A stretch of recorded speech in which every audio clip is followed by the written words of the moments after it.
welcome to StillTalking.com podcast again. Hey, Todd, we ain't been on a while, man. I miss you. Same here, Rob. It's been a while. Yeah. We got a lot of life going on that we had to take care of before we got back home. But I think we'll be back kind of regular now, huh, Todd? Sounds good. I don't see why not. Let's get right into it. Stan Savaran passed away at 76. He was a legendary Pittsburgh sports broadcaster. Anybody involved with Pittsburgh sports should know Stan, right? Absolutely. He was definitely I think really was more than just a local legend, Rob. I think really in the whole region, because he covered so many different sports. He covered, obviously, the Steelers. Yeah. He covered the Penguins. He covered the Pirates. Yeah. So, visiting teams coming in, he would do interviews with them. And, he was a bedrock in the sports community there Right. in Pittsburgh. And I think it's ironic that his hometown is Cleveland. I know. Yeah. Went to school in Miami. Yeah. And then came on back. Right? Yeah. He was diagnosed with lung cancer several months ago, and then it came back progressively worse. And, if anybody can live a life like Stan did, I'll take that. Oh, absolutely. Especially folks like me and you that live and breathe sports in general, to have your hand in the mix and be able to mingle with, sports royalty. Yes. Coming in and out of town, and traveling with teams. I mean, you can't beat that. Yeah, he lived the life. Another passing in the Stiller family, Clark Haggans passes away. Super Bowl XL champion, right? Yep, Super Bowl 40, man. Played alongside his college teammate, Joey Porter. They both went to Colorado State, which is interesting, right? Yes. That is interesting, man. That does not happen very often. No, that don't happen very often at all, man. He'll be missed. He's young, man, 46. Cause of death was not disclosed, so. Correct. We're all, it's not really necessary, but we all feel like we need to know, what happened, but, it really doesn't matter. Just the fact that, he is gone at the way too early age of 46. That's just sad. Yeah. He was a 5th round pick out of Colorado State, like I said, in 2000. He was known for his unbelievable motor. Yes. Man. He game long. Exactly. Can you imagine, the guys he played with, we're talking, Joey Porter, my God, Jason Gilden. Yeah. Eventually Lamar Woodley comes along. Aaron Smith. Yeah. God. He fit the mold of a Steelers outside linebacker in the 3-4.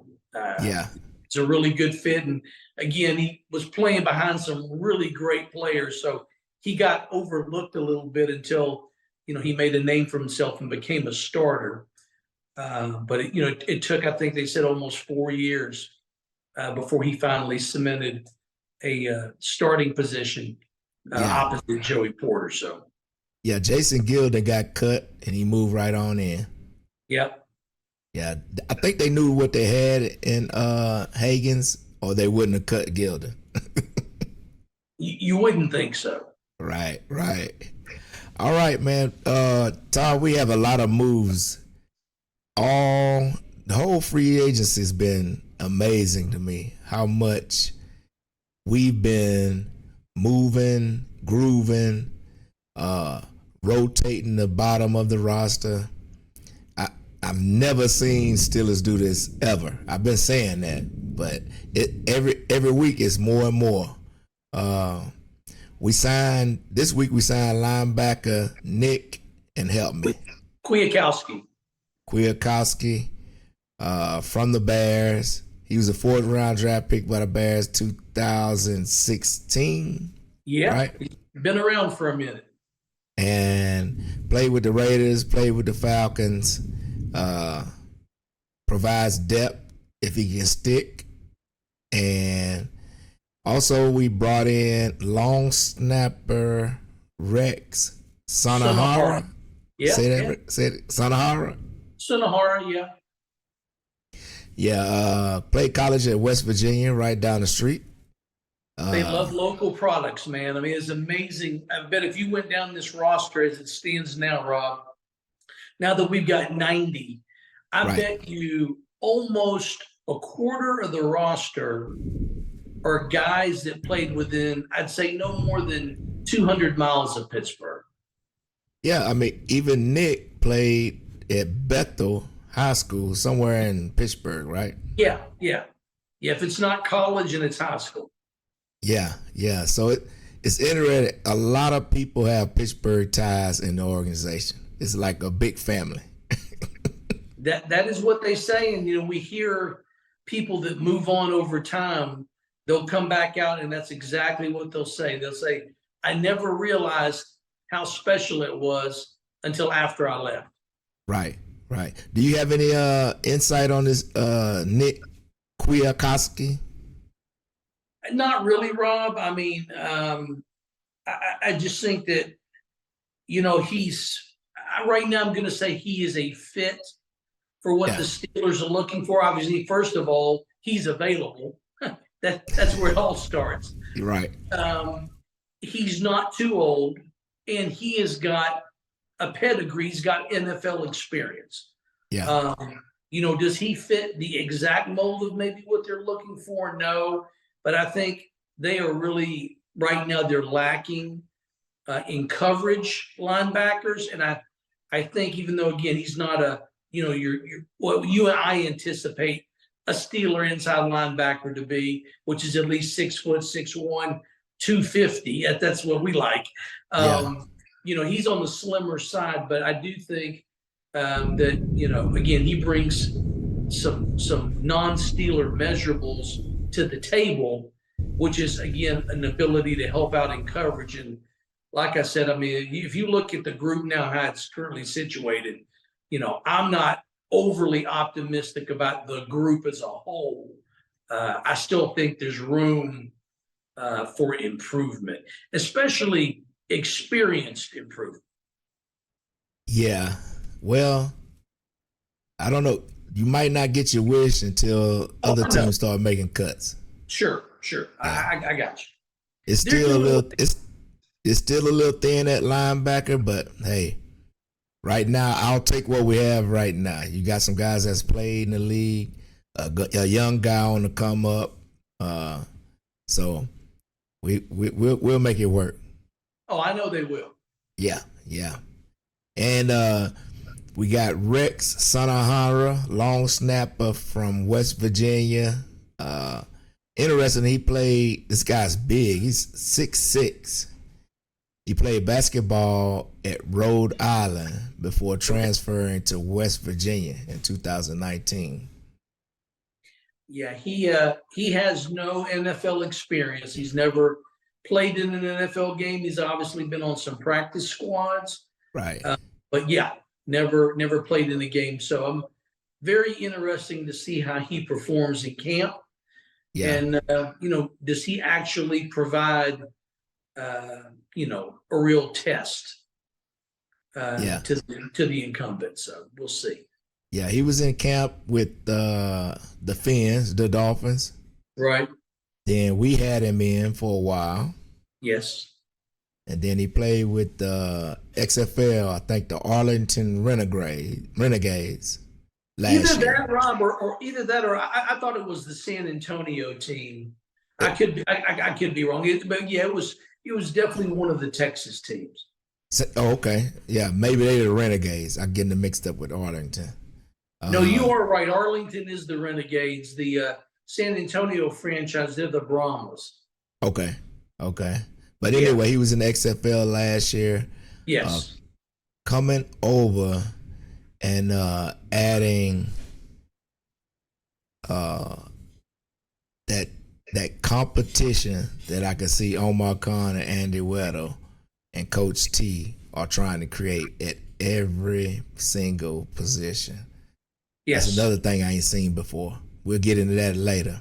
Right. To make room for these guys, they cut wide receiver Anthony Miller, which was surprising to me, and safety Scott Nelson. It's interesting they cut wide receiver Anthony Miller. Stuck with us for this would have been his third year, right, Todd? Yeah, this upcoming year would have been the third year, even though he pretty much could just write off this past season because basically he got hurt. Yeah. In preseason, and he missed the whole year. But yeah, technically, yes, this would have been his third year with the team. So, but yeah, he just was never able, Rob. I remember looking over his numbers. He only played in like 2 games for the Steelers, and he caught 1 pass for 2 yards. Right. So he just, for whatever reason, was not able to separate himself from his immediate competition. And if I'm not mistaken, he was a fairly high draft pick of the Bears. I think he was a 2nd-round pick. Yeah. So, And I think the injury got him last year because he looked like he was set to have a bigger role at wide receiver. He was in shape. He had a lot of good things happening in camp, and we got hurt. That squandered everything. Yeah, especially once Ray moved on. I felt like he might have a legitimate shot at that position. As a support wide receiver and a possible return guy. Yeah. And then it was interesting because he had his old quarterback starting the year. Yeah. Mm-hmm. So, it is the soap opera that is the NFL. Yep. All right, let's move on. Todd, Coach Tomilin, Omar Kahn, and Andy Weddle are doing things I've never seen the Steelers do before. We got competition, like I said earlier, at every position in camp.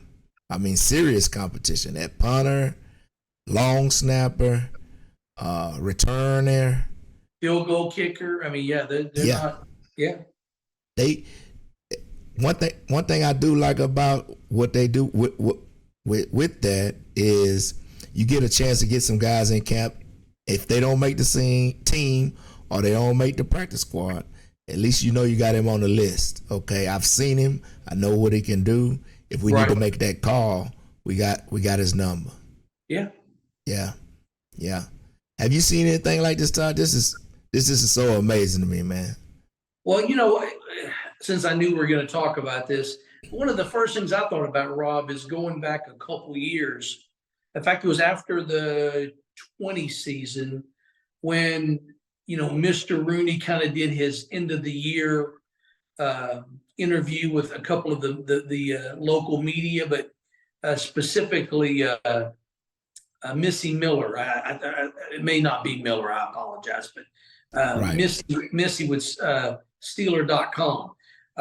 He's always good enough to sit down and be frank and have a rather lengthy conversation about how he sees where the team and the organization's at.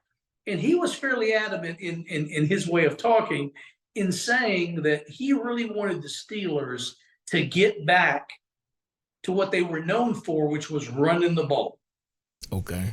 And that has come to me almost completely full circle 2 years later, a little over 2 years later, with bringing in Andy Weddle and since he was an offensive lineman himself, with building through the trenches. Yeah. Which is going to do nothing but help the run game, which of course will in turn help the passing game as well. So I think it started with Mr. Rooney, and he made it clear to Coach Tomlin, and I'm sure he made it more than clear to Kevin Colbert at the time that, hey guys, what we're doing is okay, but it's not good enough. Yeah. We need to rethink how we do some things. And I just think it's almost now come full circle with Weddle coming in with Kahn and replacing Colbert, that is truly what the Steelers want and are showing that's what they're going to be. Yeah, I wonder when was with Philly, did they have this active of off seasons? I mean, not just the big names, but I mean, depth guys, bottom of the roster guys. I would go ahead. think so, Rob. Yeah, I think that's really every team's goal is to be at least two deep in every position on the team. yeah, Sometimes you accomplish that, sometimes you don't. Some things you just can't control. Sometimes money can ruin any game plan yeah, or strategy that you come up with. But yes, the Eagles have stepped up over the last 3 or 4 years. They were pretty mediocre there for a little while, but they've really made great strides over the last 3 or 4 years. yeah. And I do think it is, not only Andy Weidl, not only the scouting staff that's still there, but obviously Howie Roseman, the GM. Those guys were all in sync together, Yeah. And they all knew what they were looking for. And when you've got a single-minded purpose like that, I think it's easier to succeed when everybody's pulling in the same direction. So I can see the Steelers kind of gravitating to a Philly strategy of building in the trenches out. Right. And giving you got to try to give yourself a chance to win. Injuries, you can't do anything at all about that. All you can do is put the right people in the right places and hope that it works out. And if you do the right things, the majority of the time, you get the results you're looking for. And I think coach has something to do with that too. Well, of course. They not only are they providing competition, some of these guys they bring it in are really can take the job. You know what I'm saying? Yeah. Especially at punter and at long snapper. These guys can take those guys' jobs. Oh yeah. So, and the guys that they bringing in are actually guys that can play. You see what I'm saying?